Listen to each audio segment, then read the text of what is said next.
और अब समाचार विस्तार से। कोरोना ने हमारे जीवन में बहुत कुछ बदल दिया है।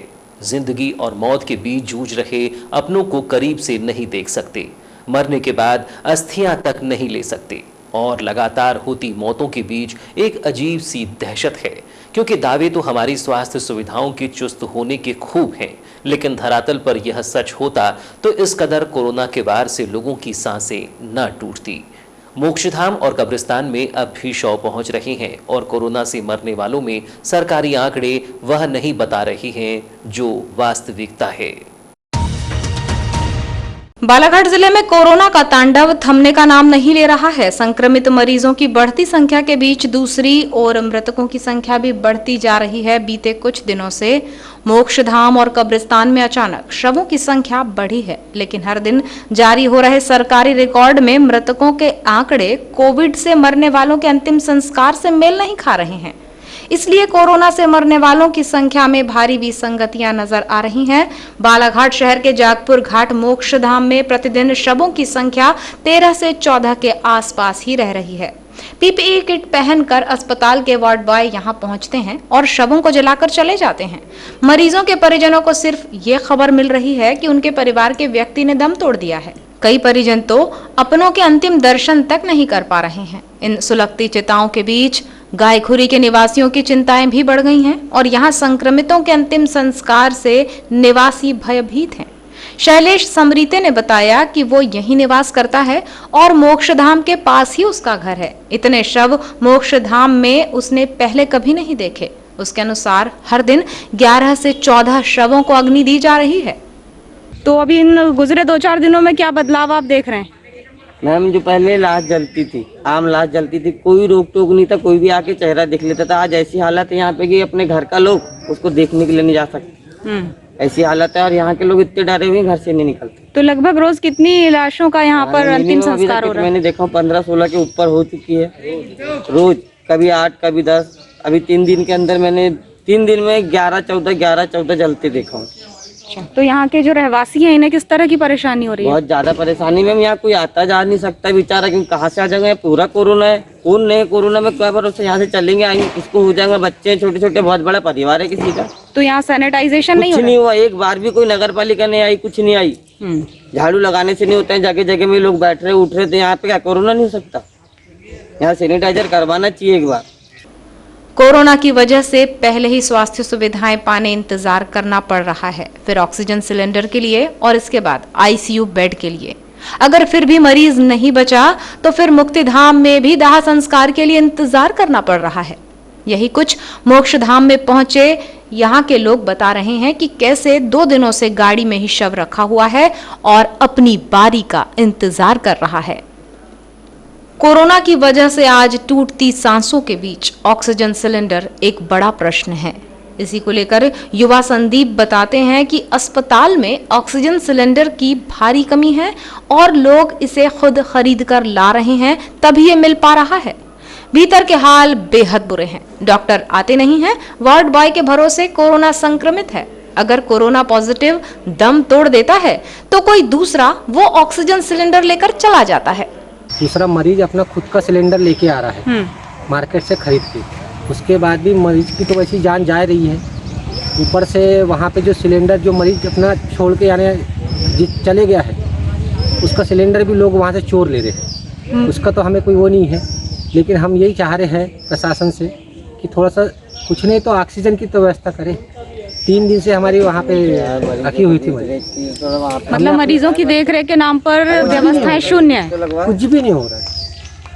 अभी हमारी 3 घंटे से वहाँ बॉडी पड़ी थी, ना बॉडी को उनने कुछ पैक करे थे ना कुछ करे थे। तो संक्रमण का खतरा भी ऐसे बढ़ते ही वहीं पड़े हैं, सब वहीं लाइन से पड़े हैं सब इकट्ठे। तो जो प्रशासन बड़े बड़े दावे कर रहा है, ये तो उसकी सीधी सीधी पोल खुल रही है। आके देखे तो प्रशासन में पहले हॉस्पिटल में आके देखे, उसके बाद में समझ आएगा कि क्या ऐसा है।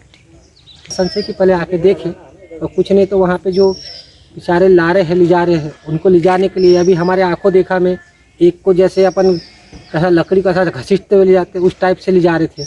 उसके बाद भी वो बेचारा गेट तक नहीं गया तो एक्सपायर हो गया। यानी इतने हालात अपने यहाँ वो हो गए तो प्रशासन से वही है निवेदन हमारा कि थोड़ा सा ध्यान दे। तो ये जो कोरोना का डॉक्टर है यहाँ पर मैम अपने आप को खुद को क्वारंटाइन कर लिए, जो कोविड प्रभारी है यहाँ पर उन्होंने भी अपने आप को क्वारंटाइन कर लिया है और आम जनता को यूं ही छोड़ दिया जनता है। को यूं ही छोड़ दिया है मैम। रोज का यहाँ पर वही है, किसी चीज का कोई पूछने वाला नहीं, कोई कुछ नहीं। वहाँ पर जाओ तो उनके पास चले जाओ, वो बोलता है उनको चले जाओ। एक इंजेक्शन लिखने के लिए जाओ तो हमारे पास अथॉरिटी नहीं है बोलते, आप बड़े अधिकारी के पास जाओ, बड़े अधिकारी बोलता है कि उनके पास जाओ। रोज का यही नाटक है मैम।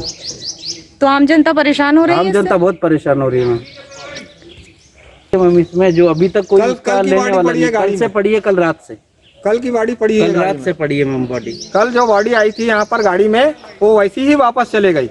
क्यों? अभी भी आई है बॉडी, उस गाड़ी में अभी भी रखी हुई है वो गाड़ी। कंपैरिजन लेने और इसके पहले मैं हॉस्पिटल में देखा, एक पेशेंट लाया गया, यानी बुजुर्ग थे बेचारे, यानी उनको यानी व्हील चेयर में बिठाने वाले के लिए वार्ड बॉय नहीं है, कोई वहाँ हॉस्पिटल से कोई कर्मचारी नहीं आ रहा है और उनकी डेथ हो गई। यानी उनको जानवर की तरह घसीटते हुए ले जाया जा रहा था। ये कंडीशन है। तो जिसमें छोटे बच्चों को भी ले जाया जा रहा है और ना साफ सफाई है, ना ऑक्सीजन की व्यवस्था नहीं थी। आज ऑक्सीजन की गाड़ी आई है और अभी 2 दिन पहले हमने स्वयं अपने पैसे से ऑक्सीजन की व्यवस्था किए थे, जिसमें हमारा पेशेंट नहीं बच सका आज सुबह। जी। तो यहाँ आज मृत्युंजय घाट में लगभग कितने शवों का दाह संस्कार हो चुका अभी है? तो मेरे सामने 5 शव लाए हैं जी। और 3 बॉडी और हॉस्पिटल में रखी हुई है और एक क्रिश्चियन समाज से थी, वो बॉडी वहाँ दफनाने गई है। तो सरकार की क्या व्यवस्थाएं रही? गुजरे 1 साल से हम कोरोना से जूझ रहे हैं और आज भी हम वही दौर देख रहे हैं, तो सरकार कहाँ नाकाम सिद्ध हुई? सरकार को ये करना था, जब हमने 1 साल पहले कोरोना का जो कोविड आया था अपने पास, व्यवस्था अपन ने जो किए थे, अपने को 1 साल जब मौका मिला उसके बाद अपने को व्यवस्था जो करनी थी प्रशासन के द्वारा, वो व्यवस्था मेरे को नाकामी लग रही है और ये पूरी लापरवाही है प्रशासन की। कलेक्टर दीपक आर्य ने बताया कि स्वास्थ्य सुविधाओं को लेकर प्रयास किए जा रहे हैं, जिसमें नए बेड का अस्पताल तैयार हो रहा है। अभी ऑक्सीजन सिलेंडर पर्याप्त हैं। मृतकों की संख्या बढ़ने और सरकारी आंकड़ों को लेकर किए गए सवाल के जवाब में कलेक्टर ने कहा कि एक प्रक्रिया होती है और उसके ही तहत आंकड़े जारी किए जाते हैं। ये सर अभी फिलहाल देखिए वो समय कठिन है, ये बात बिल्कुल ठीक है, लेकिन स्थितियाँ नियंत्रण में है। ऐसा बिल्कुल भी नहीं है कि स्वास्थ्य सुविधाओं के लिए पैनिक हमको होना पड़े। सारी सुविधाएं, सारी व्यवस्थाएं जिला चिकित्सालय में हैं। चूँकि एकदम से केसेस बढ़े हैं, इस कारण से कि लोग घबरा रहे हैं। और दूसरा जो एक चीज़ देखने में आ रही है कि मरीज अपना इलाज स्वयं घर पर करने का प्रयास कर रहे हैं, अन्य डॉक्टर से करवाने का प्रयास कर रहे हैं, और जब वो अस्पताल में आ रहे हैं तो एक बिगड़ी हुई स्थिति में आ रहे हैं। तो मेरा अनुरोध ये है कि जल्दी से जांच कराएं, इसमें संकोच ना करें, घबराएं ना। कोरोना एक बीमारी है और इसमें छिपाने शर्माने वाली कोई बात नहीं है। जितना जल्दी आप बता पाएंगे उतना जल्दी उनका आपका इलाज संभव हो पाएगा। सर, मौत के आंकड़े भी प्रशासन दबा रहा है प्रतिदिन। ऐसा नहीं, ऐसा बिल्कुल भी नहीं कि प्रशासन मौत के आंकड़े दबा रहा है। प्रशासन का ये होता है कि हर मौत का हम लोगों को एक मतलब मौत का एक पूरा कारण एक स्टडी करना पड़ता है, उसके बाद मौत के आंकड़े बताए जाते हैं। अचानक कोरोना की वजह से ये हालात बने हों, लेकिन सवाल ये भी है कि अब तक सरकारों ने महामारी से क्या सबक लिया। हमारे स्वास्थ्य तंत्र की धमनियां सिकुड़कर खुद ही वेंटिलेटर पर पहुंच गई हैं और कोरोना के कहर से ये मरीज भगवान भरोसे ही दिखाई पड़ते हैं। आप देख रहे हैं महामृत्युंजय घाट है ये, और यहाँ पर लाशों को जलाने का सिलसिला लगातार जारी है। रोज प्रशासन जरूर कोरोना के मरीजों की मौतों को, उनके आंकड़ों को छुपाने की कोशिश कर रहा है, लेकिन प्रत्यक्ष को प्रमाण की आवश्यकता नहीं है।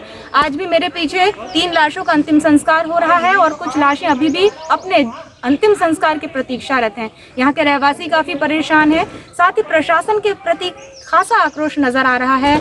लोग चाहते हैं कि स्वास्थ्य सुविधाएं और कुछ चुस्त दुरुस्त हो। यहाँ के जो रहवासी हैं इन्हें सैनिटाइजेशन की दरकार है। तो कुल मिलाकर हम यूँ कहें कि सरकार बहुत ही नाकामयाब रही कोरोना को लेकर और उतना ही सुस्त प्रशासन नजर आया। केवल 10 दिनों का लॉकडाउन या 12 दिनों का लॉकडाउन थोप देने से कोरोना जैसी महामारी को खत्म नहीं किया जा सकता। जरूरत है बुनियादी सुविधाएं बढ़ाने की। BTV न्यूज से मैं माधुरी कटरे ब्रह्म।